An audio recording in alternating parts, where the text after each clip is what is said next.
Today on Rappler.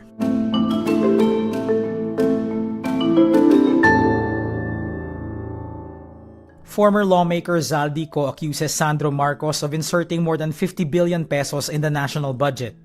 The Department of Foreign Affairs confirms it has canceled the passports of Roque, Cassandra Ong, and other suspects in the Pogo scandal.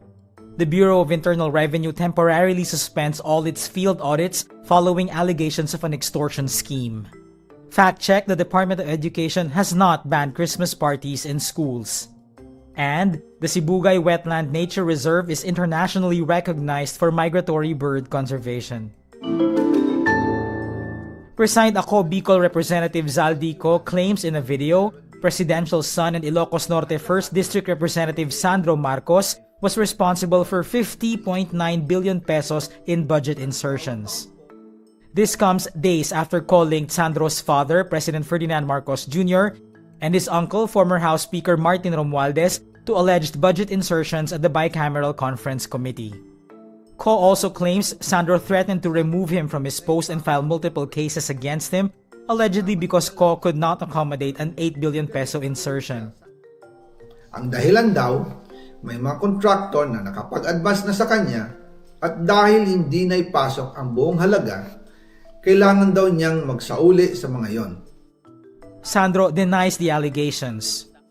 He says, quote, "Anyone can sit in front of a camera from abroad and spew lies. The statements from the newly crowned champion of the DDS, or Duterte diehard supporters, Cabal, former Congressman Zaldy Co, are frankly as fantastical as they are false." Sandro adds, Co was removed as House Appropriations Committee chairman because members caught wind of his insatiable greed and corruption.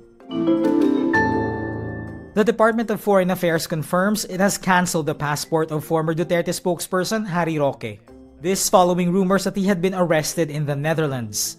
DFA spokesperson Angelica Escalona says the passports of the following were canceled: Herminio Roque Jr., Catherine Cassandra Ong, Ronelyn Baterna, Mercedes Macabasa, and Dennis Lacson Cunanan. This means if they are abroad, they may be deported to the Philippines. The Pasig Regional Trial Court earlier resolved to cancel the passports of these personalities tagged in the Pogo Scam Hub scandal. In a post on social media, Roque dismissed speculation that he had been arrested and said he was scheduled to fly to Vienna on November 25. The Philippines had earlier requested Interpol to issue a red notice against Roque and the other suspects. The Bureau of Internal Revenue temporarily suspends all its field audits and related operations.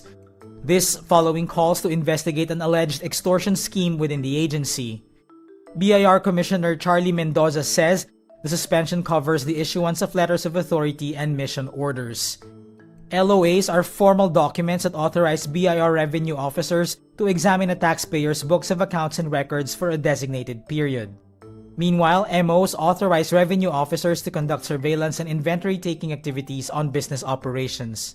Mendoza describes the suspension as a necessary move to protect taxpayers and strengthen the BIR's internal processes. The suspension comes just hours after Senator Erwin Tulfo filed a Senate resolution directing the Blue Ribbon Committee to probe the alleged extortion scheme. While Tulfo welcomes the BIR suspension, he said the involved tax officials and personnel must still be held accountable for their actions. Here's a fact check from Rappler. The Department of Education has not banned Christmas parties in schools. A Facebook page named Nagkakaisang Pilipino posted a fake newscast video on November 21. In it, an AI-generated news anchor is shown saying Christmas parties will be banned in all schools across the country. As of writing, the video has more than 1 million views, 18,000 reactions, 1,600 comments, and 6,400 shares. On November 23, the department issued a public advisory on its official Facebook page debunking the circulating post. In November 2024, DepEd instructed schools and offices to scale down Christmas celebrations, not cancel them. The Sibugay Wetland Nature Reserve has been named the newest East Asian Australasian Flyway Partnership Flyway Network site. This recognition places Zamboanga Sibugay province at the forefront of international migratory bird conservation. Flyway network sites are globally recognized critical habitats for millions of migratory birds traveling along the East Asian Australasian Flyway. It is one of the most threatened biodiverse flyways in the world. Zamboanga Sibugay Governor Ann Hofer says the conferment opens doors for better local conservation and sustainable ecotourism initiatives.